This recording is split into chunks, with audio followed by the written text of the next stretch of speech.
Це я обирала. Валера, це я обирала. Bonjour, everybody.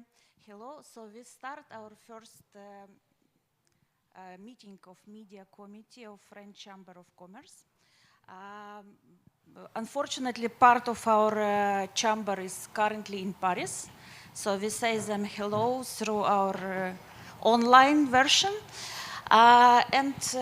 In first panel, we will speak with the leaders of media industry of Ukraine. Actually, currently we should speak about digital, but as a matter of respect, we will start from 1+1 group. Commercial director Valery Varenitsa, my good old friend.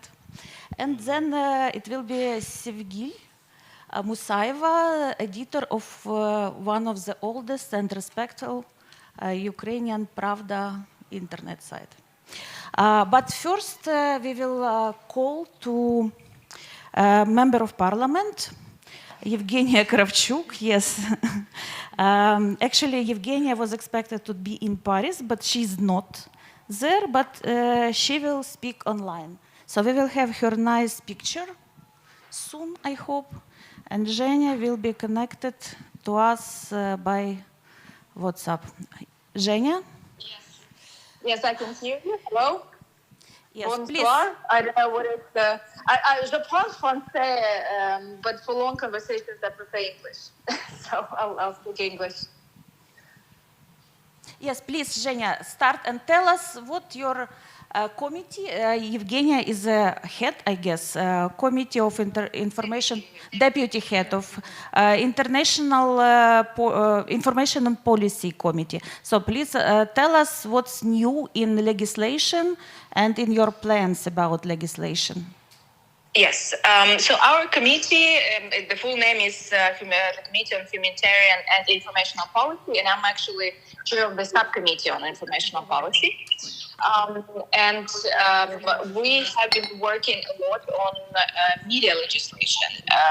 And if you follow the European integration path and what Ukraine did to acquire the candidate status and then to open the negotiations, one of the 7 main points, it was about media legislation. It was about the directive that we implemented into 2 main laws. So the first one, the biggest one, that I think it's more than 100 pages actually altogether, is media law. Basically, it's a media code. We codified the legislation. If we didn't have the obligations to have legislation on the public broadcaster as a separate entity, it would be all media legislation in one law.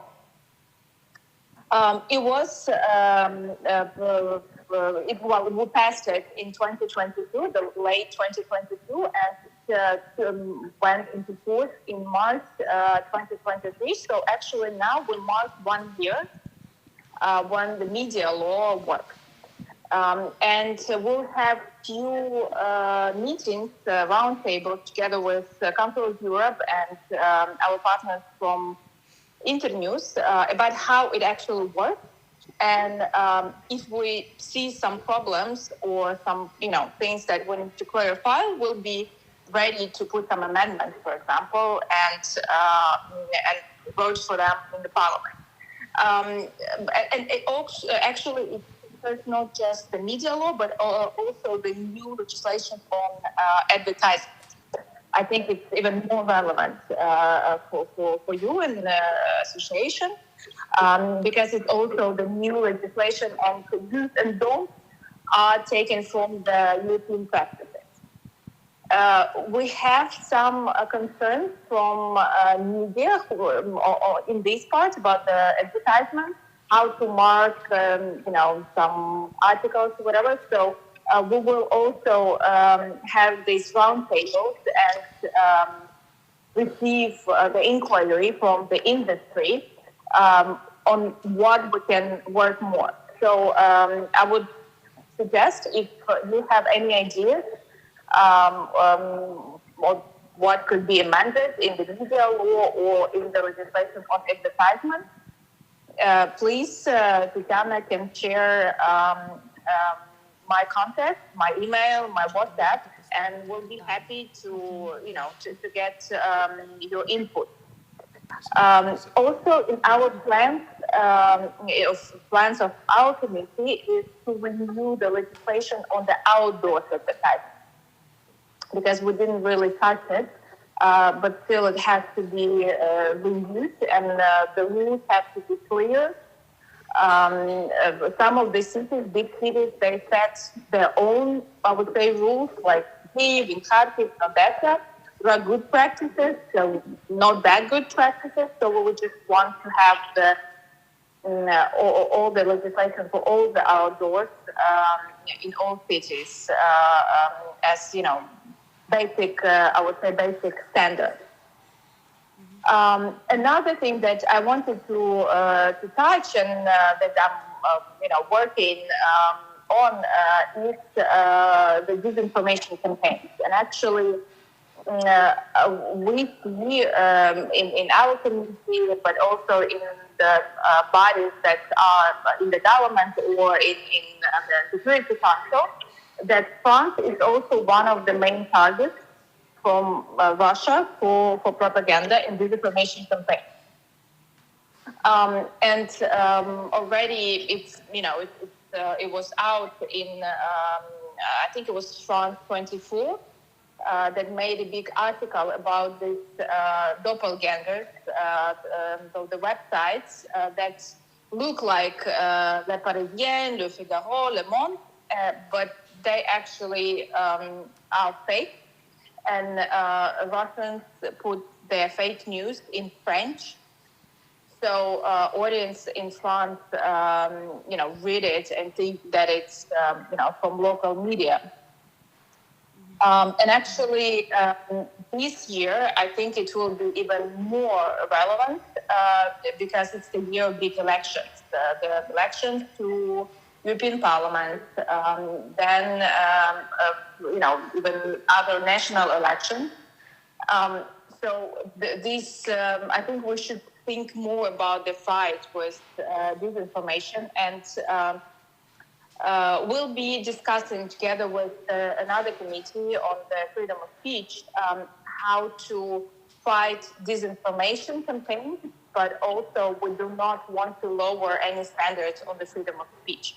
So basically, it's a balance, but Russia uses, factories of trolls and also artificial intelligence to produce fakes and to put them into media and, society. Zhenya, if you wouldn't mind, maybe some of our audience will have a question and they will ask you directly. Якщо у вас когось є питання, if you have a questions, please you can ask Zhenya, because we will let her go and go to other speakers.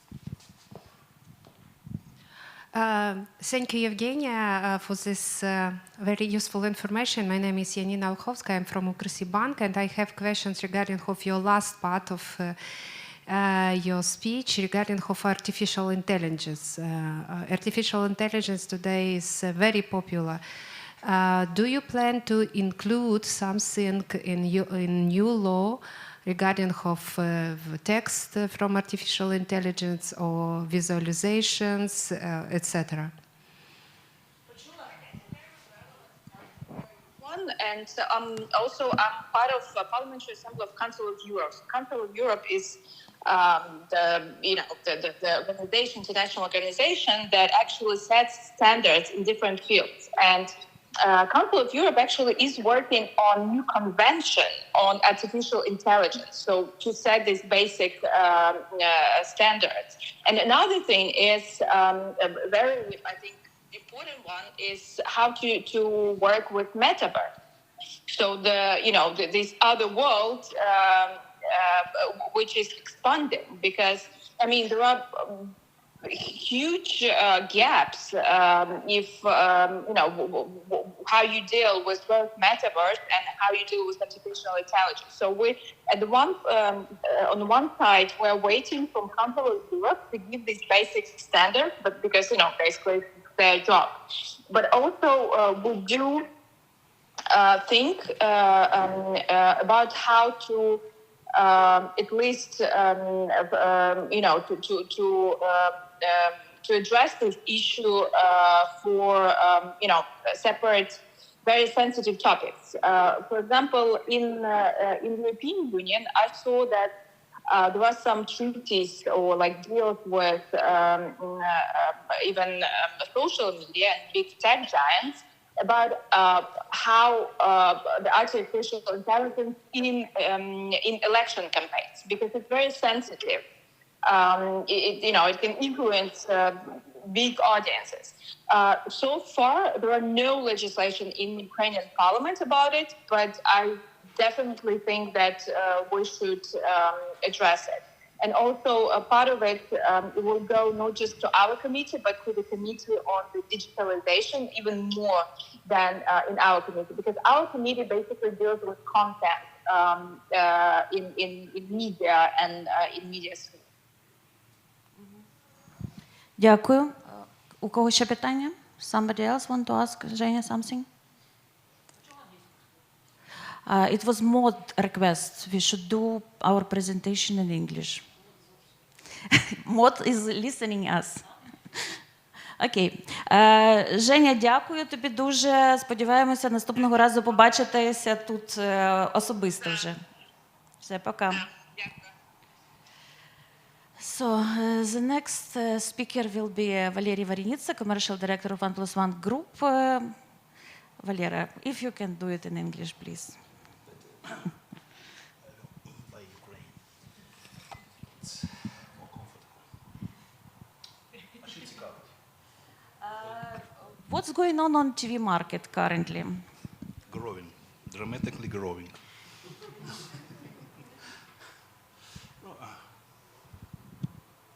Давайте я вам розкажу, що відбувається на ринку в цілому телевізійному, починаючи з першого дня війни. Коли почалась війна, всі там знали, що рано чи пізно вона почнеться, але ніхто не вірив, що вона почнеться. І десь через годину-півтори з моменту початку я, як член ради директорів, один із перших був на каналі, і мали виходити в ефір «Сніданок» з 1+1. І всі розгублено запитували, про що говорити і що показувати.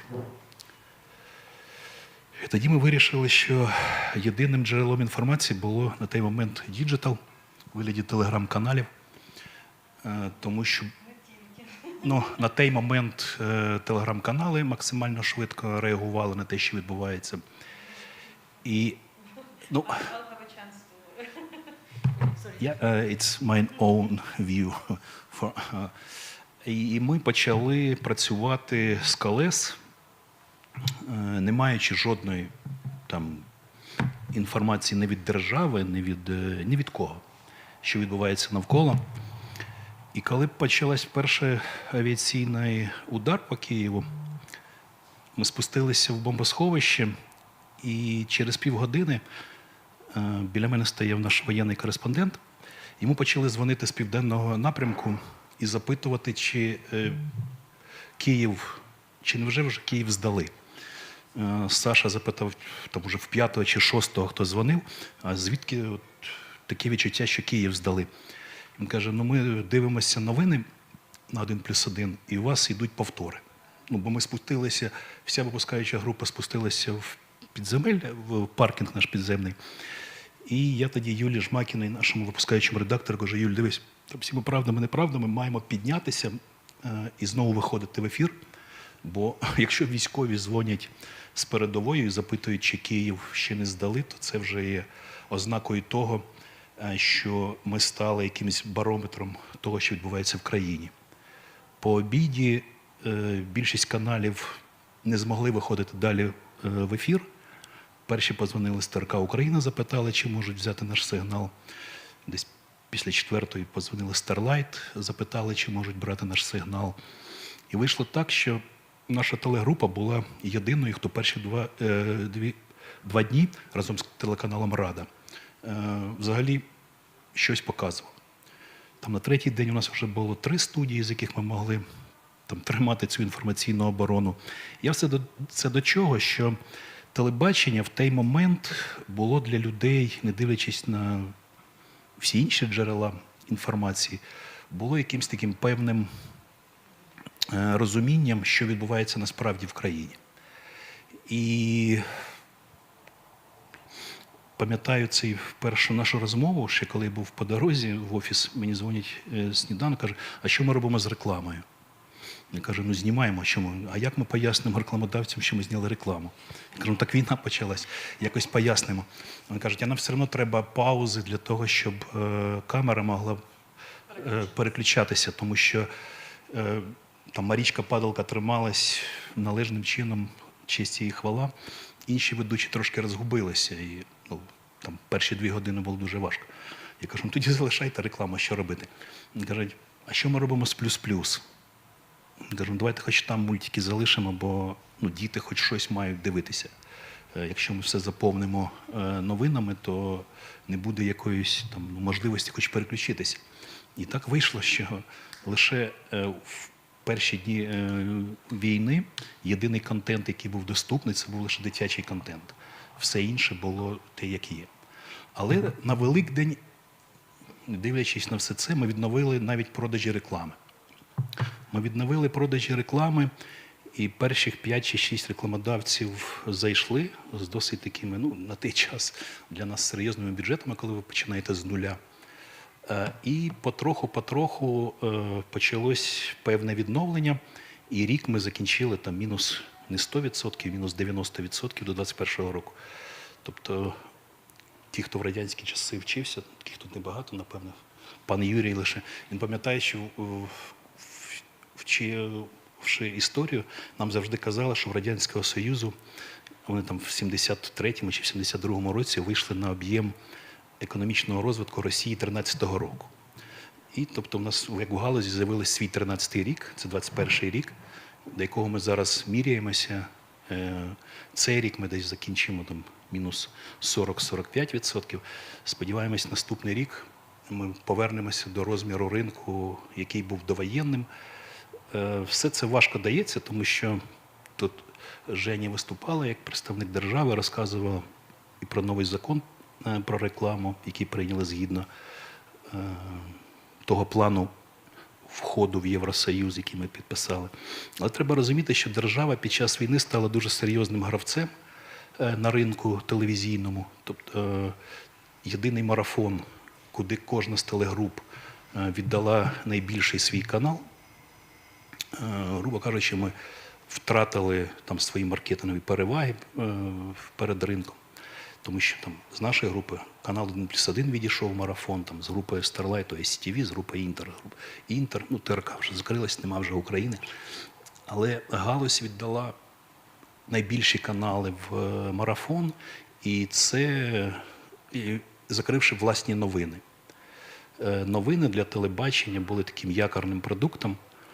Це була своєрідна аудиторія, все ж таки телебачення сприймає більше як розважальний формат.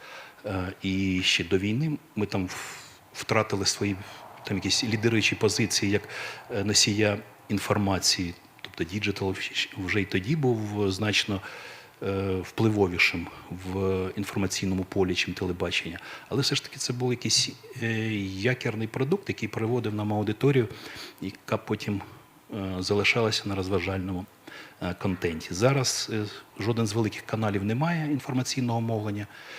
При тому, що це є таке напівдобровільне наше рішення, розуміючи складність ситуації, що під час війни держава все ж таки має контролювати інформаційний простір. Ну і нам так трошки легше, скажу відверто, бо велика кількість інформації, яку ми подаємо, потребувала б там третинної, п'ятірної чи семірної перевірки, навіть в рамках єдиного марафону. це дуже складно дається. Ми маємо там декілька кримінальних справ, декілька справ, які започаткували СБУ проти наших журналістів, навіть в рамках єдиного марафону. А якщо б ми були самостійними мовниками, можете представити, щоб це було, ми після кожного ефіру, напевно, мали б якісь, скажімо так, законні підстави держави нас запитувати. Тому воно може навіть трошки і краще для інформаційної безпеки, щоб новини були поки що під певним контролем держави. Добре це чи ні? Напевне, це не дуже добре, якщо ми говоримо про побудову демократичного суспільства, відкритого суспільства. Але треба розуміти, що воєнний стан певні демократичні свободи наші обмежує по закону. Тому, напевне,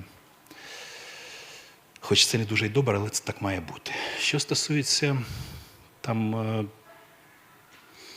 того, що відбувається на ринку як такому. Який відсоток ви повернули до 21-го року? На даний момент десь 60% цей рік буде. Наступний рік сподіваємося. Але це знову ж таки, це гривня, це гривня, це інший курс, це інший рівень інфляції. Але я вам скажу, що під час війни жодна з телегруп не отримає допомоги від акціонера. Ми то по зрозумілим причинам. Але кожна з телегруп є самодостатньою, і якщо до війни ми всі були дотаційними проектами, я коли вперше прийшов в цю галузь, то дотації, щоб ви розуміли, в 2012 році українське телебачення витрачало на закупівлю контенту близько 900 мільйонів доларів на рік, а рекламний ринок тоді був 400 мільйонів доларів. Тобто 500 мільйонів доларів акціонери 4 телегруп доплачували за свої побажання і забаганки, і міряння своїм впливом. Тобто це не був бізнесом. До війни 2 телегрупи, ми і Starlight, стали більш-менш схожими на бізнес. Під час війни важко нас назвати бізнесами, тому що ми ледве-ледве зводимо плюси з мінусами, але ми не є дотаційними. Нам дуже багато закидають, коли кажуть про вплив держави, що всі приводять приклад нам єдиного марафону, ось держава оплачує. Насправді держава оплачує менше половини його вартості. Собівартість новин – це дуже велика сума, і держава їх нам не покриває. Держава навіть не покриває нам вартість ліцензії за нашу трансляцію теж єдиного марафону. Грубо кажучи, державна система Т2, ми її як платили до війни, так і продовжуємо платити за розповсюдження нашого сигналу. Держава б хотіла б допомогти, то якщо могла б хоча б державні платежі анулювати, і тоді було б трошки, може, легше телегрупам як таким. Але ми не жалимося, не плачемось. Комерційний ринок більш-менш нас в певному об'ємі фінансує. Були дуже великі в нас на початку війни морально-етичні і етичні норми відносно того, що робити з компаніями, які не вийшли з російського ринку і хочуть рекламуватись на українському ринку, бо продовжують тут працювати. Ця проблема була для нас нагальною десь півроку. Ми на Великдень почали продажі, а перших таких рекламодавців, які працювали в Росії, працюють в Росії, почали брати десь з вересня-жовтня. Тобто півроку 4 місяці ми чекали від держави якогось роз'яснення. Списки НАЗК – це прекрасне було рішення, але воно нікого ні в чому не зобов'язувало. Ми відмовляли під різними приводами таким компаніям у виході, потім ввели певну націнку за те, що ці компанії працюють. Але враховуючи, що держава не зайнялась регулюванням цього питання, тому під натиском, що гроші все ж таки треба, пішли на те, щоб брати всі компанії в ефір без обмеження, розуміючи, що реклама – це лише шлях до споживача, а саме споживач своїми грошима голосує за тих, з ким він, кого він хоче купувати, кого ні. Тому нам завжди запитують, а як ви ставите в ефір? Як і всі, ставимо в ефір. У нас лише в кінці минулого року, на початку цього року, рекламодавці з топ-10 почали заходити на телебачення. І основною з причин, чому вони не заходили на телебачення, була відповідь наступна.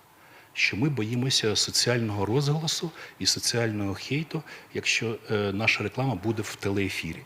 Ми їм казали, ну вибачте, ви ж в діджиталі, як і до війни, так і зараз виходите, чому вас так лякає телебачення? Вони кажуть, ну, діджитал – це, вони кажуть, що це менше чи більше медіа. Діджитал – це таке більш спокійне середовище. Я кажу, так ви ж боїтесь реакції цього ж середовища на свою телевізійну. Кажуть, ну так і є. Але насправді, якщо розібратися, там яка різниця між телевізійною і діджитальною аудиторією? Все ж таки, ми, люди, є об'єктами соціальними, і телебачення все ж таки це соціальне медіа, коли ми там дивимося як група індивідуумів, тобто якесь групове споживання. І якщо ми з вами одну і ту ж саму програму дивимося, то ми розуміємо, що кожен з нас бачив. І когось якесь враження склалось. Діджитал – це ж таки індивідуальне споживання і новини, реклами. І тому для того, щоб підняти хейт навколо діджитальної реклами, треба бути впевненим, що цю рекламу бачили такі ж, як і ви, хто буде підтримувати чи не підтримувати ваш хейт. А там ніхто вам не дасть переконання, що там умовну рекламу Nike в Супербоулі, то ми розуміємо, що половина населення Сполучених Штатів бачила. А чи бачила, хоча ж теж половина населення і в діджиталі бачила, у вас немає доведеного факту, що ось ваш там товариш бачив цю рекламу. Тому хейту в діджитальної реклами менше, рекламодавець менше боїться діджитал як середовище, а телебачення навіть в цьому контексті виглядає дещо там такою ризикованою зоною. Тому на телебаченні зараз ось відбувається те, що відбувається. Не затягнув? Ні, нормально, дякую, Валерій. Наступна Севгіль, якщо можна, все-таки англійською. Okay, Да. so I will speak in English. So I represent here Ukrainska Pravda, which is the oldest and one of the most respectful media in Ukraine. It was founded in 2000, and if I speak about Ukrainska Pravda before the war, what we had around 1 million unique visitors per day. Our business model looked like 80% we received from advertising, 10% from donors, and 10% from readers' revenue, which means Club of Readers. We launched Club of Readers in 2021, and it was pretty successful. The situation before the war, actually nobody even in our team, of course, as all Ukrainians didn't believe that war could happen, but at the same time, I had a kind of a plan for our media if this situation, so war will start. What does it mean? 2 weeks before the war, we relocated the part of the team to Carpathian Mountains.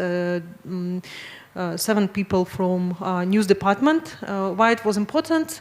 Why I saw that it will work because the situation took place in January 2022 in Kazakhstan and Uzbekistan with problem with access to the internet. And I understood that, okay, maybe it will be not full-scale invasion, but Russia will do everything possible to destroy the connection with internet, with blackouts. I thought it will be the plan of Russia at that time. But it helped us in the first days of war because all our colleagues, all other media were thinking about how to relocate people, how to evacuate people, but our team already worked from like kind of a safe place. What we had in the first days of war, 7.5 million unique visitors in the first day. Then in the first months of the war, we received 1 billion views, page views. I never seen in my entire life such numbers, of course. But at the same time, of course, it's absolutely understandable that our business model was completely destroyed. What we had, how our model looked, for example, in April or the beginning of May, 60% we started to receive from donors, 30% still advertising market worked, and 10% from our readers. Even we start, of course, as all Ukrainians, we started all these donation campaigns for fundraising for Ukrainian army. But at the same time, our readers decided, okay, we will support also Ukrainska Pravda, and we received even some support from international donors. We also launched a fundraising campaign, GoFundMe, for all independent media, and the plan was to raise, for example, the first plan was to raise £400,000, but then in 1 week we received £1.2 billion in this fundraising campaign, and we decided not to take all this money, but to spread with other independent media in the country, which means we gave some money to Detector Media, NV, Forbes. So for us, it's for Ukrainska Pravda, it's important not only to able to survive, but to also help other independent media in such situation. So what was important, how our work looked like in the first days of war? We were focused 24/7 on newsfeed. I mean, everyone, editors, me personally, so we worked only just to understand what's going on in different parts of the country. Also, we had a connection with people in different regions, for example, in Kherson, in actually already occupied places in our country, and it means that we received a lot of information from citizens, and I think that it was a good example of growing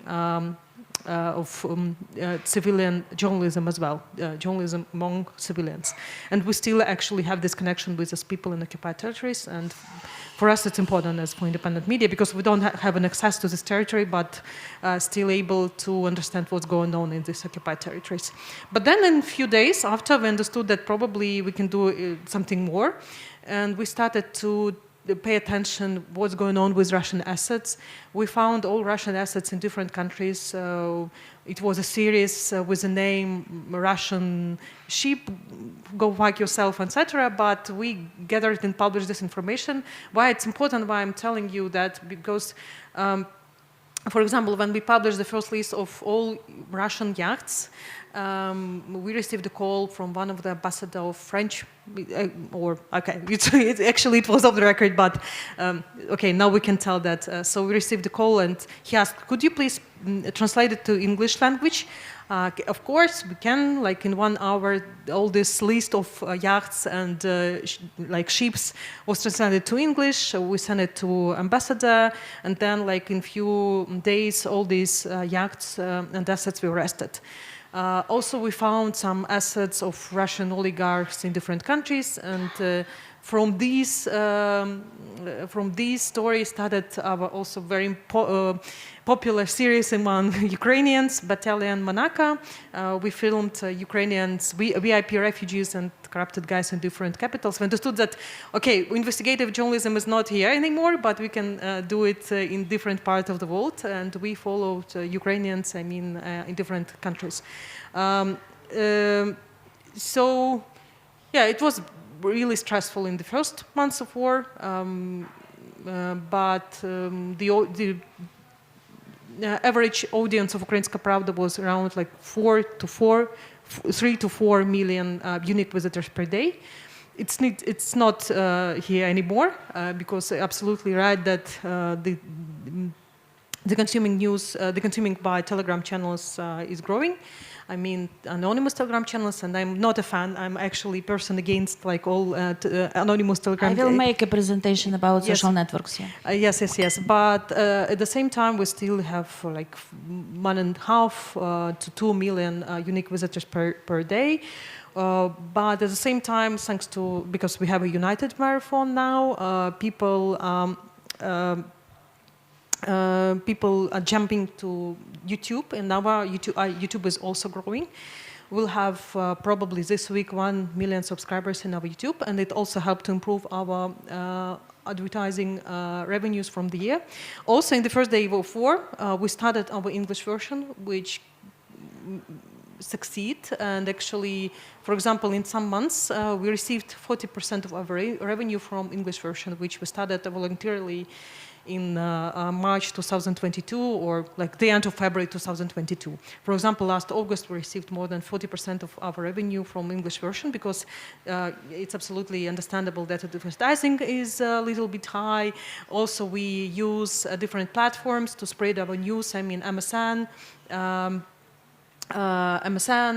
Yahoo News, but actually, this situation is not here anymore, because after start of Israel-Palestine conflict, our revenue from English version is also going down. And that's why, of course, because we keep our independence. Our independence is our DNA. We don't want to be dependent from any source of. I gave my promise to myself that we will not have like 30% from one source of revenue. So we have a lot of parts of our revenue, and that time our revenue looked like we have like 30% from donors, 30% from advertising. We have our YouTube English version, but also we launched, for example, last year, in the end of last year, our event department, which is also very successful now, and it's also about how you rebuild your revenue model in times of crisis. But it helps us. What else I will say? But maybe it's important also to share some stories about. You told about restrictions. Of course, we have a lot of restrictions when we live and we work in times of war, but at the same time, Ukrainska Pravda is very passionate about different fields of her work. And for example, in May 2022, we understood that, for example, corruption is not it's something that didn't disappear with Russian troops in Ukraine. And we had a long discussion in our team: is it good time, or is it time, or harm or not to harm? Because you have this question all the time when you live and when you work at war. But last October, 2022, we decided that it will be very responsible from our side. It will be not responsible not to share such cases with our readers. And even in times of war, our readers should be knowledge about what's going on with corruption in different fields. And it's even more responsible because in times of war, the corruption costs real life of people. And the first publication was about that one of the head of regional administrations, then deputy of presidential office. But what I will say, that time it worked good because actually all of these people were fired, and we saw the positive changes that even in times of war, journalism could do a positive changes in the country. And for us, it was important sign from government and from leadership of Ukraine that period. So, of course, we faced with some restrictions when we work with in the front line, and I think all reporters, and maybe it will be also the topic of today's discussion. Unfortunately, it's not a problem only for Ukrainian journalists, but also for foreign reporters. They can work freely in some frontline territories, and it actually big discussion among even not only Ukrainian journalists, but also foreign officers of other medias. Because if you don't have an access to frontline, why you need kind of a big office of Washington Post or New York Times, and something can be changed in this field. And I hope it will happen soon, because we now see the changes in different departments of Ministry of Defense and also Armed Forces of Ukraine, and people who were responsible about who were responsible in work with media, they were fired. So probably something will change with the question of access, because it's important to show the war crimes, and the question of access is very important and high. So maybe here I will stop, and if you have any questions, you can ask us. Thank you. Я думаю, відносно доступу до лінії фронту і взагалі для роботи журналістів, у нас тут є голова Центру стратегічних комунікацій, ми можемо пізніше запитати, після того, як його представниця зробить презентацію.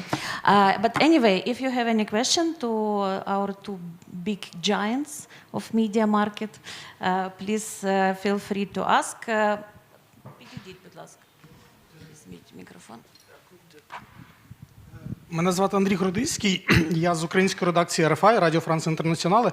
І в мене, якщо дозволите до вас, пане Валерію, питання з приводу, ви казали про те, що очікували від держави якихось дій з приводу тих компаній, які не залишили російські ринки. Просто цікаво, які саме ви очікували? Це мала бути заборона? Чи, наприклад, там, щоб вони відшкодували якісь... З першого дня, на початку всього цього було навіть інформація, що розглядається один із законопроєктів, що такі компанії будуть мати окреме оподаткування. І ми чекали, що держава не лише зробить списки НАЗК, які сьогодні внесли, потім Райфайзен кажуть, ні, давайте винесемо, бо це важко, винесли. Потім ОТП, давайте заберемо, бо там проти. Забрали, да. І ми чекали якихось дієвих інструментів, щоб держава визначилась, щоб це не була відповідальність нас як галузі. Бо інші представники медійної галузі від цього якось не те, що відсторонилися, але їх це менше турбувало, бо знову ж таки телебачення – це соціальний ефект значно вищий, ніж на будь-якому. Тому ми чекали, що держава скаже, окей, якщо певна компанія X продовжує працювати, то всередині країни військовий збір 3%. Все, ми б розуміли. Окей, компанія заплатила гроші в бюджет, ми вільні. І коли хейт почався, на наше щастя, жодного хейту не почалося після старту будь-якої кампанії. Була б хоча б якась позиція, що дивіться, люди виконали всі законодавчі. Немає ж повного ембарго на роботу з Росією? Немає. Немає повної заборони бути представником там. Немає. Я завжди привожу приклад Макдональдсу і KFC. Макдональдс з першого дня вийшов з Росії і тим же днем вийшов з України. А потім його повернення видавали як великий здобуток української дипломатії, коли два міністри закордонних справ поїли картоплю і повернувся Макдональдс на ринок. А KFC в цей час не виходив ні з Росії, ні з України. З першого дня KFC заклади як працювали в Києві і де вони ще є, так вони і продовжували працювати. Тобто вони не порушували жодного із законів. Да, були заборони IT-сектору, високотехнологічному сектору, це зрозуміло. Але ринок повсякденних товарів, а в нас із топ-50 рекламодавців всі топ-50 не вийшли з Росії. І коли нам закидають, ось ви почали... У нас, до речі, до сих пір є обмеження на спонсорські прояви. Наші ведучі мають повне право відмовитися від будь-якого спонсорського контракту, якщо вони бачать в цьому ризики, бо компанія продовжує. Ми навіть сьогодні одній з компаній відмовили, французькій компанії, до речі, відмовили в можливості працювати з нашими селебріті. Такі є якісь певні обмеження. Але мала б цим питанням зайнятися все ж таки держава, а не комерційний сектор, а ми все ж таки телебачення – це комерційний сектор. Дякую. Десь так. Дякую. And maybe, if you don't mind, to Sevgil about that investigation you've mentioned, and maybe not only them, did you share your results or your information with maybe like police officers or maybe... Of course, Ukraine, in some cases already official investigations has launched, for example, in case of Kirill Tymoshenko, in case of this member of parliament Khalimon and his house in Pechersk Hills. Yeah, but sometimes you have to wait. For example, You remember this case with Pashinsky last 2 weeks. It was a kind of a big story, and it was my investigation that I published actually 9 years ago. And when NABU first contacted with me, could you please share some information about it? Okay, guys, are you kidding me? How I can remember what happened like 9 years ago? So I said, okay, I will not be useful in that case, probably. But yeah.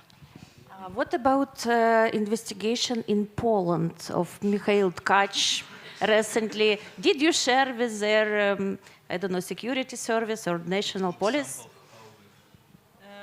Actually, yes, our reporter, yes, it's interesting case because our reporter was detained by Polish police last week together with a cameraman, and they were filming an investigation, and they were filming an expert between Russia, Belarus, and Poland. Unfortunately, actually, why I was late because I had a conversation with Polish lawyer, and we started. We will be starting tomorrow official investigation, and we registered this investigation today. That's why actually sorry about that. I was late in meeting because we had a conversation with Polish lawyer. So hopefully the result will be useful to our country as well, because today Donald Tusk said that probably they will cancel the export between Russia and Poland, and it actually was our main goal, and also to show this story how it's unfair to Ukraine and to Russia and Belarus. So it's also maybe not about positive changes, but about influence and how actually Ukrainian journalists could investigate even such cases in Poland. Unfortunately, of course, we'll be happy that Polish journalists will investigate this case, but first the story was showed by Ukrainian journalists, and then we were a little bit stressed last week, let me say. Yes, but now it's... Let us see what will happen. Yeah. When we will see the final published investigation? We published it Already on published. Friday, yes, and it's already received by I was watching your TV show. I was watching your show. And actually, even 1+1 yesterday showed it in, like, yes, 800,000 views, yes, already, yes. Okay, any last question, and we go for a coffee break, because we expected to have a coffee break at 6. No? Okay, personal questions during coffee breaks to these two giants. I move my presentation for the second part of our panel.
Можна ресторан, можна попросити прибрати?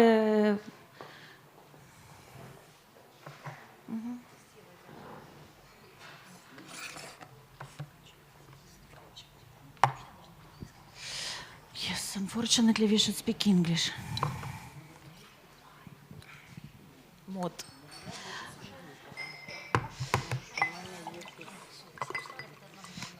У мене презентація англійською в будь-якому разі. Так, шановні колеги, ми починаємо другу частину. Ми спробуємо швидко за годину вкластися, потім повідповідати на питання, і потім у нас буде вже фуршет. Бо це ж французька палата, ми не можемо без нормального фуршету. So we're starting second panel of our discussion, and first will be my presentation about social networks. To be honest, it was prepared by my colleagues, so I know it already. Of course, I read it, but I didn't write it. So it will be about international trends and Ukrainian trends. Центр стратегічних комунікацій 1+1. Ви можете нам не заважати, будь ласка? Дякую. Так, next slide. So in 2024, there is a new vectors in development of social networks, and of course it's 8.4 new users added every second in 2003. So the number of users of social network is dramatically high.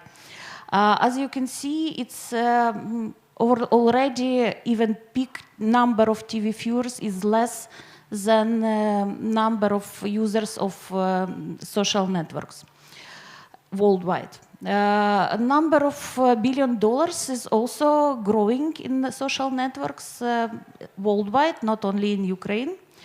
And we have 6 main trends. First is artificial intelligence. It's driver in media revolution, not only in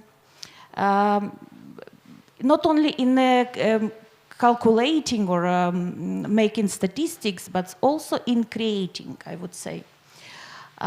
So it's more than 3 times increase in organizing planning to use artificial intelligence and customer support, but also almost 260% growing in number of image editing in 2024. Also, trends are personalization, uniqueness, focus on creativity, idea generation, and monitoring and analysis for artificial intelligence. Second trend is natural content. As you can see, people trust user-generated content or content which looks like user-generated more than to usual professional marketers. And 78.9% say that user-generated content is strongly influence their purchasing decision. There are some examples of actually not Havas, but our competitors' opinion about it. So publicists think that business feel that they must put out very polished, professional, tailored content, but however, people trust user-generated content. And the same is opinion of Lucas Akif, content creator and social media strategist, that brands will see the value of sharing user-generated content as a cost-effective way to get content that also seem more authentic than high-production content. I'm absolutely sure that a lot of you, when you're watching some bloggers, you trust to those bloggers who looks more natural than polished and specially made. Third focus on platform is because it's changing, like triumph of TikTok or changes in LinkedIn. That's worldwide trends, not Ukrainian. Later will be Ukrainian trends. So TikTok is catching up faster and faster every year.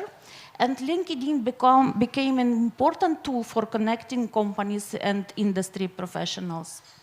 That's global data of 2023 September for different worldwide different social networks. Of course, Snapchat is #1, especially for Gen Z audience. TikTok 2, Instagram 3. Then millennials, it's black, and Gen X is Generation X. And baby boomers is the lowest part of it. The fourth is who is behind the brand.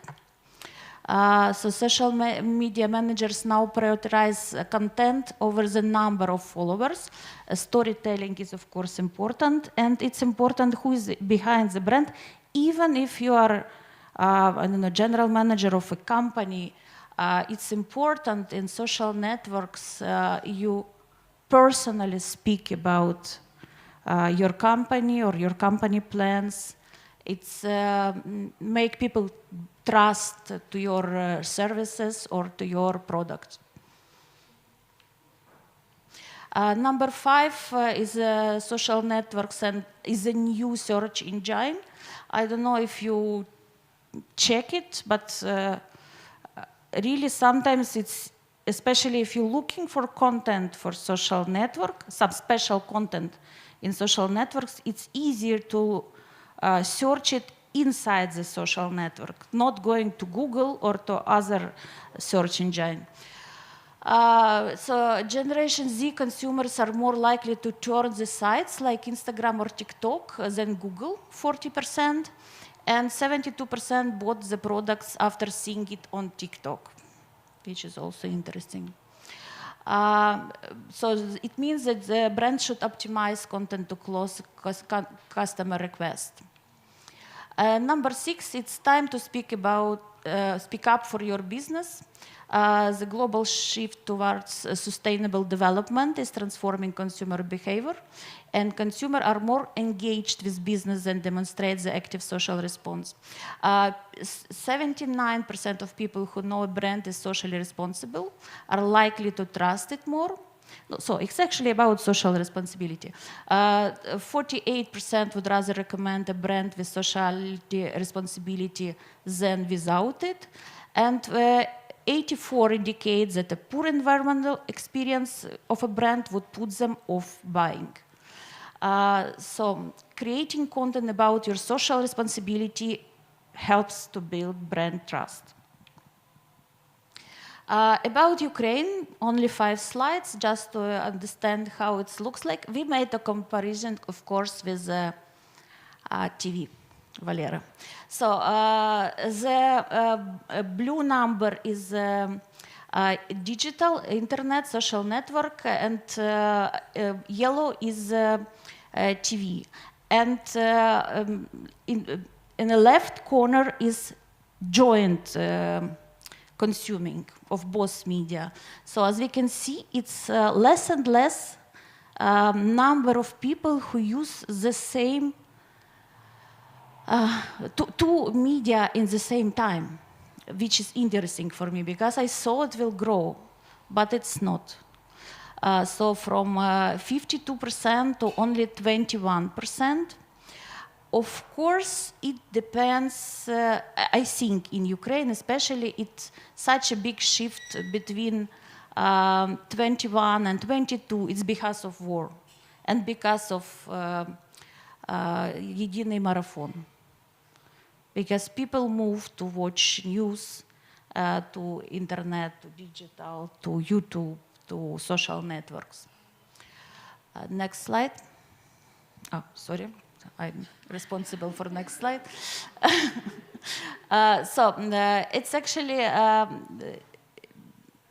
no, I wouldn't say it's decline in trust in media and rejection of, yeah, it's definitely decline of trust of Russian media.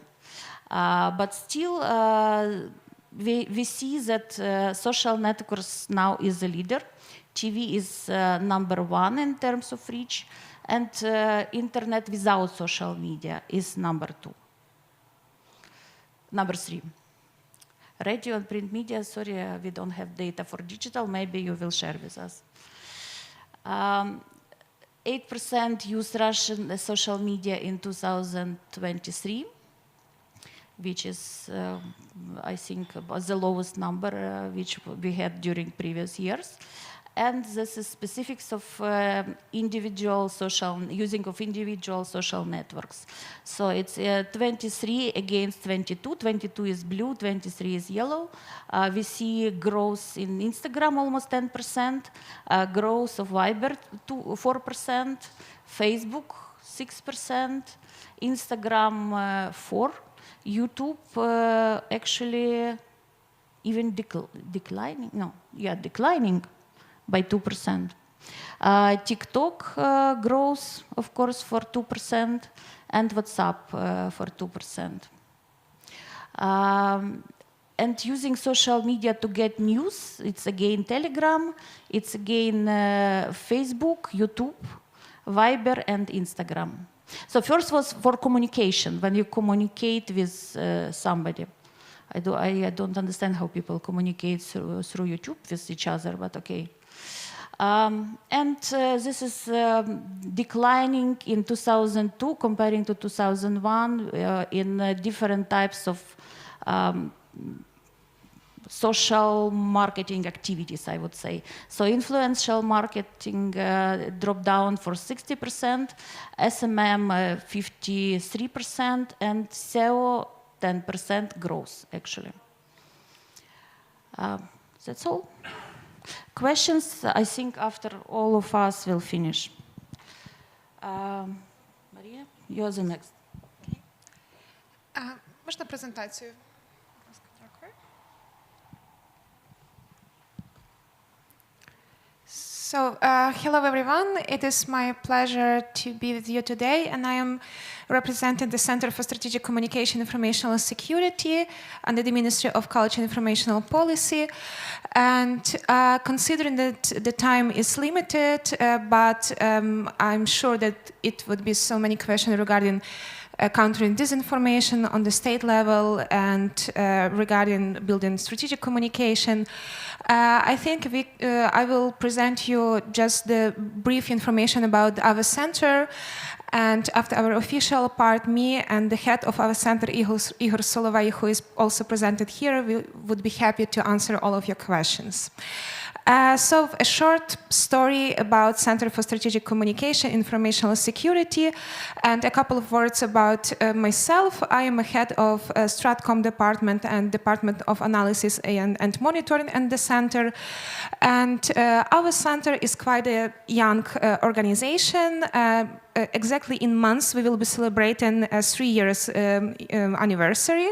So we will be happy to receive your congratulations through our social media, etc. And the center was created under the Ministry of Culture and Informational Policy in the end of the March 2021 as one of the mechanisms for building national resilience, countering informational threats and disinformation, together with relevant governmental institutions, civil society, and also international partners. There are some couple of words about the mission and purpose of our center. They were established back then, 3 years ago, but they are still very important for us, and we are working currently on making all those missions and purpose true and effective for our Ukrainian society. So the mission of the center is to ensure the integrity of the informational environment, raising awareness of informational stress among Ukrainian people, Ukrainian society, and also strengthening the capabilities of civil society organizations that I will talk a little bit more afterwards, which is very important because back in 2014, when Russia started its hybrid war against Ukraine, specifically media and civil society organizations were on the front line of the disinformation war. So it was very important for us to at the center to join our efforts to be more effective and productive in raising awareness about informational threats and countering Russian disinformation. And the purpose of the center is to develop sustainable state communication to counter disinformation and build the resilience of Ukrainian society to it. And we use this word as a bridge. We see ourselves as a bridge between civil society organization and governmental institutions to have this proper communication on very important topics and to be more effective and to join our efforts in terms of countering Russian disinformation more effective. But also, as it was back in 2021, right now it remains our main purpose to develop this cooperation, because of course the full-scale invasion has dramatically changed all our all the way how we all worked back then before the 2022. So we had to adjust all these mission and purposes. They stay the same, but at the same time, the realization of those ideas and missions, they of course have changed. The key directions of the center are development of strategic communication, cooperation with civil society, as I have already mentioned, countering disinformation, joining forces with the world, and strengthening the resilience of Ukrainians, and also education. It was education of the civil servants, but not only them, and I will tell you more about this in the end of the presentation. Just briefly about each of these directions, how do we work, how we manage to bring all this to our target audience, and especially to Ukrainian audience. So when we're talking about this developing of strategic communication, I would also add here not just developing, but also strengthening the strategic communications. We started doing this back in 2021, and right now we have managed to develop some additional directions to develop strategic communication and in Ukrainian government. So first of all, there are meetings and trainings for state communicator specialists and representatives of local self-government, which are very important for us because those who work in the local authorities, especially in the deoccupied territories or close to the front line, they have the most trust from people, and we all see how the local representatives of local government managed to build a very effective and trustworthy communication with their audience. Я хотіла додати тут, Сівгіль, що от бачиш, тут є пункт «Working with journalists and foreign press». Yeah, I will go to that. Yes, but I think this is exactly what I meant, that we would have a lot of additional questions to each of these directions. So I think we can cover them later on. But currently we're having a couple of projects with colleagues from 1+1 and other media to counter Russian disinformation in different forms. For example, we attend some programs to talk about more about the disinformation and the importance of this. So to reach out our audience, we use this collaboration with media quite actively. And when also we're talking about the development of strategic communication, one of our recent and very popular project is the creation of malign list of the informational framework for key events in Ukraine and the world.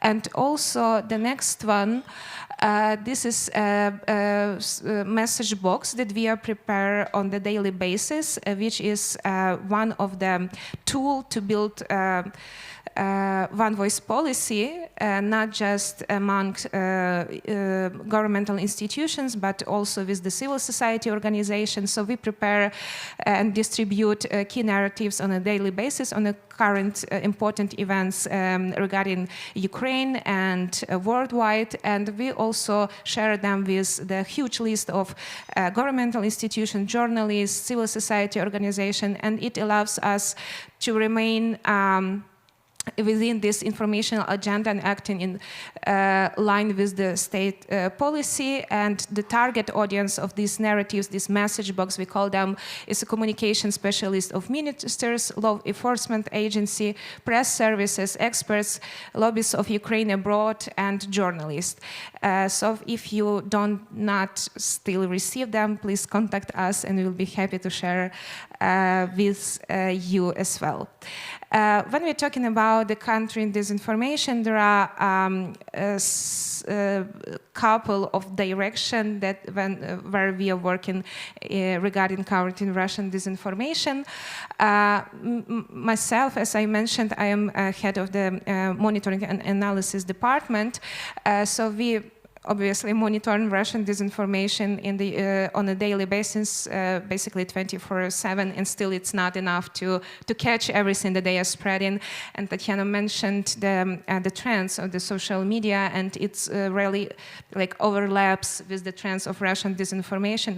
When we're talking about TikTok, this is a main platform of Russia spreading its disinformation right now, targeting Ukrainian audience, Ukrainian society, not just young one, and there are huge disinformation campaigns going on there, and it is very important to talk about this. This is not just entertainment. This is very dangerous in terms of what kind of narratives they are spreading, and mostly they are about the unity of Ukrainian society, and they targeting the most vulnerable topics, of course. So we monitor all social media and media on a daily basis. We prepare researchers and analytical and journalist materials.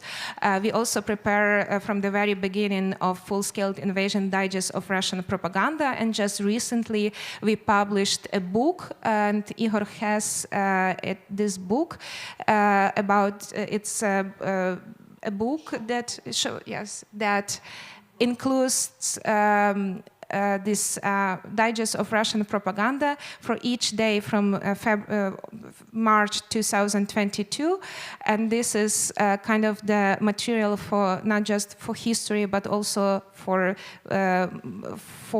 some cases that will be building against the Russian propagandists and etc. And also just a couple months ago we published, our analytical department published a research on Russian genocidal rhetoric that will be used by the prosecutor officer in building case against the Russian propagandists. So we are not just monitoring and debunking Russian fakes or Russian informational operation, but we also covering more like wider topics regarding war in Ukraine and regarding informational war against Ukraine. Also, to counter Russian disinformation, we use tools of informational and informational campaigns. And just last year, we launched an informational campaign about the Русский мир. It was Russische Welt. It was installation, and still it's a media campaign that targeted German-speaking audience and explaining them what Русский мир ideology was. And we built this installation in front of the Russian embassy in Berlin. And it was quite successful. So it was one of also our tool to fight Russian disinformation abroad. And we launched also informational campaign for Ukrainian audience. So this is also very important to use as much tools as possible to counter Russian disinformation, because it's still ahead of us. Communication and prompt response, this is our, I would say, third main direction. We use all Telegram, all social media to reach out the more audience, to reach out like different target audiences. And since in the morning of February 21st, when I first, a couple months after that, I first attended international forum, and I told them that back in the morning of February 24th, we didn't know what to do with our lives, but we knew how to do our work. So from the morning of February 24th, we've been 24/7 working on our social media, and right now you can see some numbers of our social media platforms, and we adjust our content and regarding disinformation, because it's not just enough to debunk some fake. You need to address this correctly to your audience and to build this communication with your audience as well. But it's not just about disinformation, not about just informational threats, but in general, we're trying to raise awareness among our audience about the Russian informational threats. Cooperation with partners is, of course, the most one of also the most important direction of our center. It includes some big tech company, and we started working with them also after the full-scale invasion started. Our collaboration were quite successful, but right now it is much more difficult to reach out to them and to build this sustainable cooperation, but we're not giving up, of course, because still Meta and Facebook, Instagram remain platforms that still have a huge amount of Russian disinformation. Довідка.info, it would be just not fair not to mention them. I know that my time is limited, but this is one of our most important, I would say, project, despite all of them are important. In July 2021, we created a brochure in case of emergency or war and started developing it before the full-scale invasion started. And just a couple of days before that, we presented a new website that had some advices on how to survive during the attack, what to put in your backpack, and etc., etc. And just on the morning of February 24th, we had over 2,100 visitors on that website. That means that we did it right, despite all the difficulties that we faced during that. Right now, it is a huge ecosystem that has also all social media platforms, different types of content, and they are working closely with the territories that are close to the front line. So this project is really important. We are really proud that it's managed to develop so well till that day, till today. And the last one is our training direction. I mentioned about this at the beginning. So since I think 2 years, we launched over 100 trainings with civil servants, military, police, school children, students, and teachers. But mostly these were civil servants, and over 1,000 members attended those trainings. We also created a handbook called Russia's Hybrid for Against Ukraine, How to Win on the Informational Front. Those very important and useful materials for our civil servants. And right now, for example, we are having trainings for just last week we had the trainings for representatives of Kharkivska OVA, and for 3 days we've been working on countering disinformation and building informational campaigns. So this is also a very important project in the current times.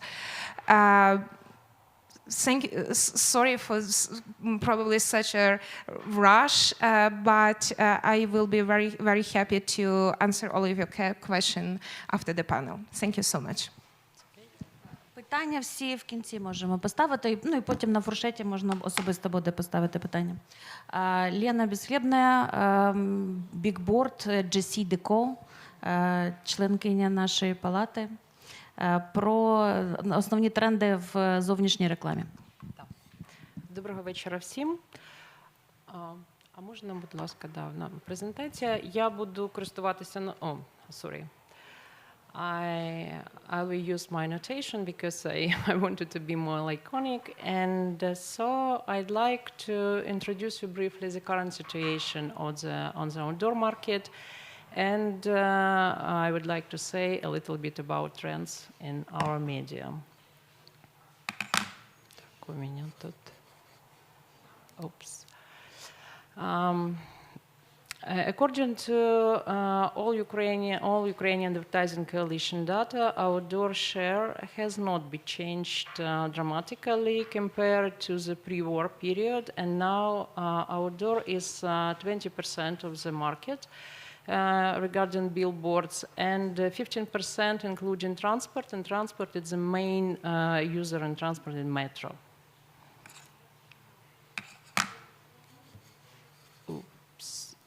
Sorry. Saying about occupancy dynamic, compared to 2021, we lost 60%. We lost 60% of the occupancy, and prices plumped. And last year, the situation has a little bit recovered, and we increased to 60% of occupancy by the end of the year. But of course, it's not really good situation. And as a result, in 2022, we lost almost 70% of the market. And as I said before, the situation has recovered in last year. So we increased a little bit our achievements, but however, our results, we reached only 50% of the level of the compared to the pre-war period. Hope this year, if everything will be, no, of course, all of us, we depends on the situation in our country, and hope maybe this year we achieve the result of the pre-invasion period.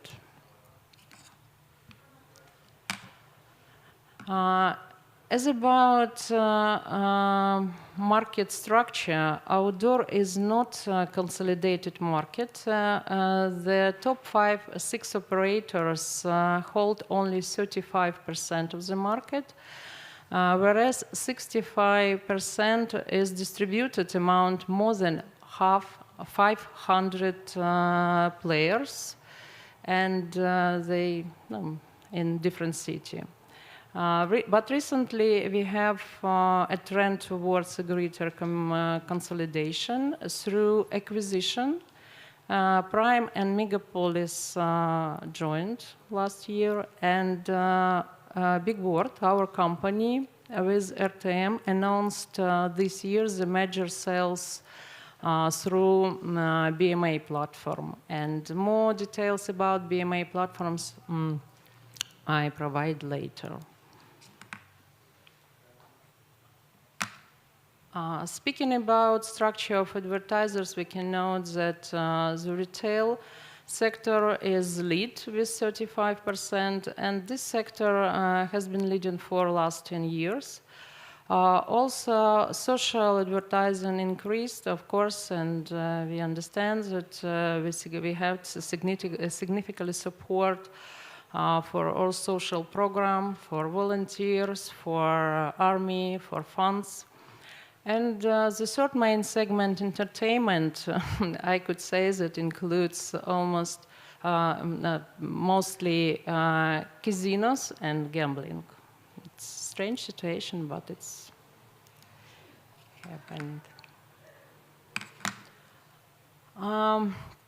Regarding the distribution of activity across the different regions, we can see that Kyiv is the main region, as it was before, but I could say that Kyiv has slightly declined compared to pre-inversion period. And we can say that today Lviv and Western region is the highest demanded regions. No, we understand why.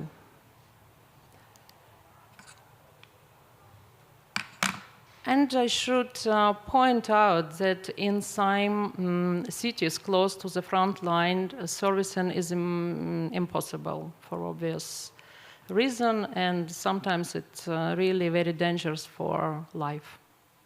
So.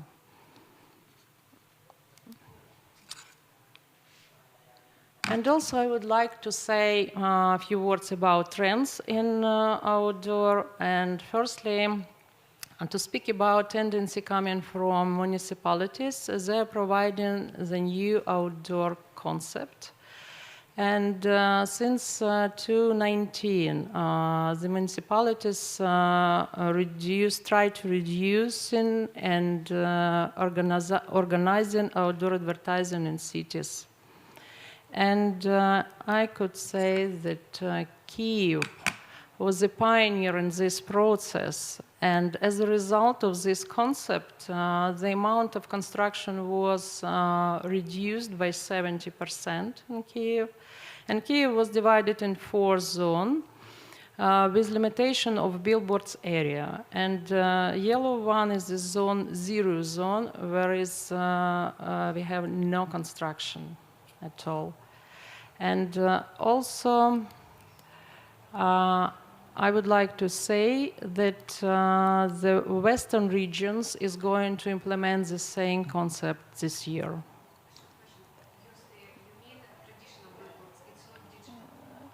Digital is also kind of billboards, because we have digital in different frames, in different size. Yeah, digital as well. Yeah. And if you want to put digital, for instance, like billboards, you could do it only in the 3rd zone.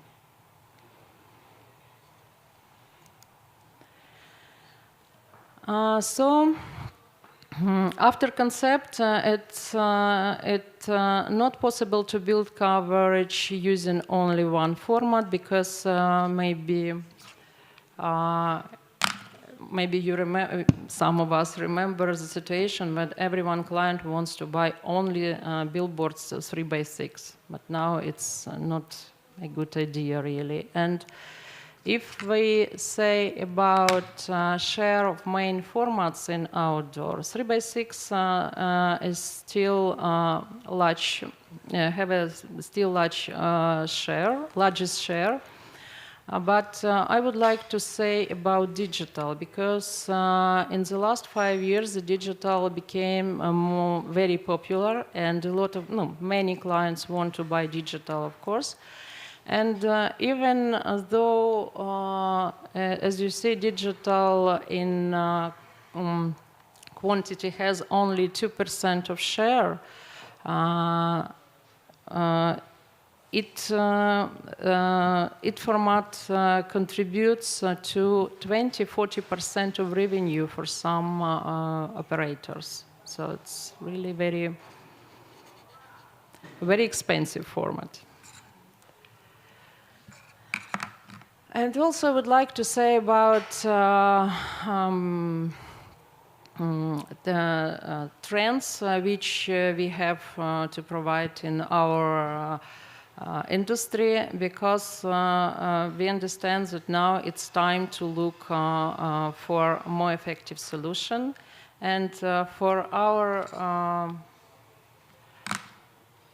our industry, and it means reducing planning time, because selecting address program today is typically takes 1–5 days. It's too much. And also, we should provide variability of the program. The client could choose some really effective solution. And the most important for us was to provide an innovative approach to research data, because only in outdoor, we didn't have the data for target audience. And now I can say that the billboards, I did it. And now I can say that Big Board is launched new BMA platform. This is an innovative approach to campaign planning and selecting address program, and this process will take now only 5-10 minutes. Oops. And also I would like to say that BMA platform, in collaboration with Kyivstar, research data for TV audience have been, on this platform, TV data for target audience have been launched. And metrics based on Kyivstar big data and are provided both the general audience and the target audience as well. And heat maps identify the movement patterns of specific target audience through the city. And today, metrics are for target audience are available for Kyiv, but we plan to integrate 10 more cities by the end of the year.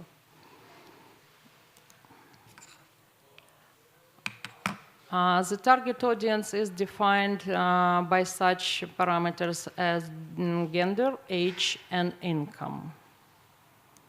And I would like to show you how it works. And at the beginning, you should choose some filter things like, for instance, city, format, etc. And also from this year, you can select the target audience like this, for instance, age, income, gender, and then set, yeah, it's...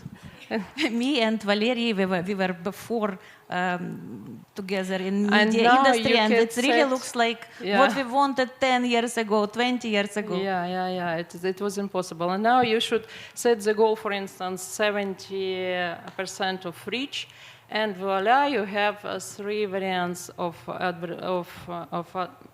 the proposal. Use one, and at the end, you receive the pre-made HTML presentation template, which includes photo. Yeah, it's really very, very cool program, and it really takes save a lot of time for people who work in this area. And now we can say that outdoor has lined up along with other major media channels because of shortened time of planning, variability, and I'm sorry, short time of planning, variability, and now we can buy not billboards, you can buy audience. It's very important also.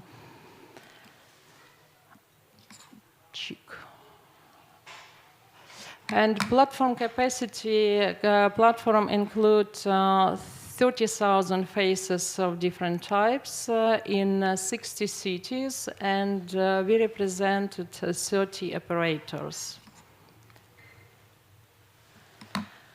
And also I would like to say that maybe 10–15% of revenue to our industry came from small business and entrepreneurs, and for them, of course, it's really very difficult to find and to understand what is outdoor and how does it work. And so we introduce, along with sophisticated tool for professional, and we launched the user-friendly platform for small business and entrepreneurs, which is called Easy Board. It's very easy. You just open application, You just open application and see around you a lot of billboards. You choose one, can see the picture, and you just need to fill the form, and our manager give you feedback. Very easy. Additionally, I'd like to mention that last year the outdoor home industry became more transparent due to back of monitoring. Да, это, yeah, sorry. Oops. And this year 10 cities are planning to be monitored. That's all my short presentation, and join our innovative approach. Thank you. Thank you. So the next is Sonia Zabuga, L. Hi, ladies and gentlemen. I'm the last one, so I have to be extremely brief, and I promise I will. So, good news, there are around 30 slides in my presentation, but none of them will not cancel. Как это совпадать? No, not cancel. So not all of them will cancel it with my speech. So I will just gonna be to do it very briefly. Probably in Ukrainian, because actually the reason we are speaking English today is because Maud, the director of our Chamber of Commerce, so she was asking us to do it in English, but actually, so probably we may continue and complete our today's day in Ukrainian, as I wish. So actually, the presentation, in any case, it was done in English. So the question is what L, as a lifestyle and fashion media, talks about with its audience today is from a fashion magazine to a survival guide, and actually it's really true, because we changed dramatically the angle of the story. So since the first hours of the war, so the team was almost 100% in Kiev, including me. So and I have to say that I felt the big privilege and advantage of being a part of the big media empire, because I got an email from my head office in Paris. So and said, Sonia, let's do an online conference with you and L international editors, because we got so many requests on what goes on in Ukraine. So and let's explain. Let's meet online. So and I was surprised, but when I saw that around 22 countries joined this online conference with me to ask their questions, and I met not only the familiar faces of L international editors, but also the unknown faces. I remember very well the moment when I saw the unknown guy sitting next to the L UK online chief editor. So and I asked, who is this guy? And the answer was, this is the husband of the editor, and he's from BBC, and he wants to join the conference because he is a journalist, and he wants to ask you a few questions as well. And I was pretty surprised that thanks to this online conference, I got I got the possibility to communicate with the worldwide media. So the most unexpected request I got a few days late was from US, and it was from Hollywood Reporter. So, and I say, oh my God, the guys, it's like the people in Hollywood, they wanted to connect. And they wanted to approach and to ask a few questions about what goes on in Ukraine. So, but it's just a brief, extra information. So, it's true that the life of Ukrainians has been dramatically changed after 24th of February. So, and of course, we, like a media, we changed also the angle of the story. The printed version was impossible to produce. Actually, it was our match issue was on the final stage of production, but we didn't were able to complete, of course, the match issue. So we decided to follow with digital issue. We called it Hope issue. So why Hope? Because it was done in two languages, Ukrainian and English. So because we wanted to approach also as well the outside Ukrainian audience. So and the topics we were included. It's just like a couple of topics that were mentioned in this Hope digital issue, and there were diaries of people who for the moment, during March, were on the territories that were occupied by Russians. So, and of course, we were trying to approach them upon the communication. So we were trying to to contact them by phone, by someone who could, transfer the information. And honestly, these interviews were the most, difficult in terms of emotions for our editors, because the things people were, these stories, they are quite difficult to read, and to realize them. So, and then came, as the printed version wasn't were not possible for printing, so we decided to continue this online format. So, and during summer we produced the mobile version. So we modified our digital versions to mobile communication, to mobile version.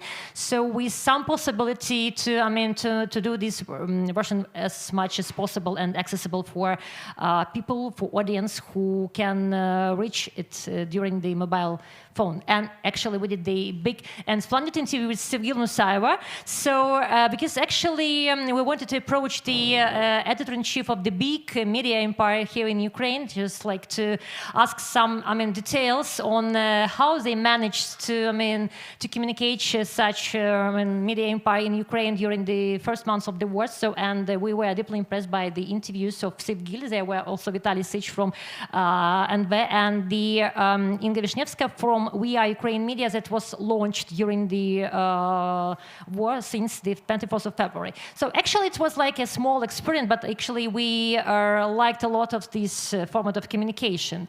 As to topics for our website, so of course it's during the first months of the war, the publications were not a lot lifestyle, but not a lot of fashion. So they were dedicated to, to the new reality, to the cybersecurity during the war, to the how to calm down the baby during an airstrike, or how Kiev institution work during wartime. It's like actually, I think it's like it was quite understandable. Yeah. Understandable for the audience, so, and it was quite expected for us. So what else? Yeah, these just like a few the main angles of the story we do run today. So, and it was done like the whole year, and I do remember probably the most moving and touching stories, the love stories we did last year. The story, it's a love story of the couple where at least one person is on the military service. I do remember how we did prepare this special project. So we were communicating with the chief officers in the army, just to, sending a special request for letting the guys attend at the photo shooting in Lviv. We arranged something like 24 hours honeymoon for this couple. We reunited the girl and the boy. So, and we did this interview and did this photo shooting. There is also a video, but we didn't include it into the presentation.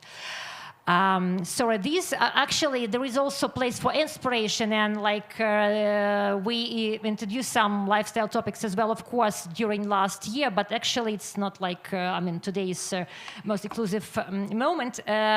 Talking about figures, I have to say that today it's not about. Oh, it's me on the big screen. Sorry. I'm not like in.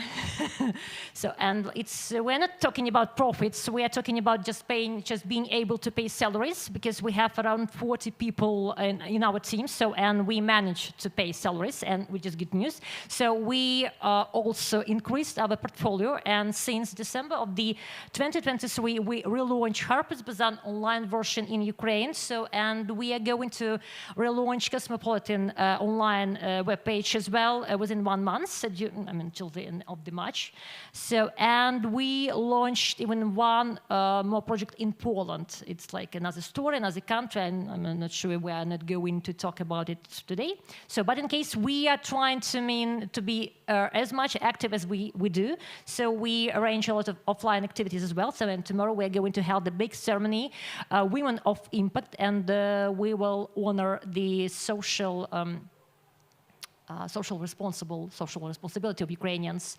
And I'd like to thank the L Network, because as I started from the very beginning of my presentation, because it's a big privilege and advantage of to be able to communicate with them in one time, to do online conference with 22 editors from worldwide editions. So, and thanks to that, you can give the possibility to deal with other foreign media. So, and because this support was priceless, and I also got an extra opportunity to attend different foreign media and ceremonies to do speech about how life of Ukrainians goes on today. And actually, thank you for today's organizing committee for this presentation, for being able to speak, and thank you to Ukrainian Army that we are here today and we can speak and we can discuss a quite peaceful topic about the media, about trends, and about like more, something like about our ordinary affairs. That, let's say like this. I'm sorry for my English. I'm a little bit. Nervous, thank you. So now we can answer questions. If you want it to be filmed, we will answer it. Or we can go to Fourchette and we will answer the same question in a less official way. But I want to only one question I will ask, definitely, in order to make sure it will be recorded. So you have your project in Poland, it's for Ukrainians in Poland or for Polish market? No, it's AD Poland. It's architectural dated Poland. We got the license with Condé Nast. It's an interior and architecture magazine. So it's totally dedicated to... Yeah, absolutely, yeah. It's done by a Polish team, and it's a Polish project like this. But it belongs to Ukrainians. Questions? Or we go to Fourchette? Up to you. Okay. Thank you for your attention. Thank you.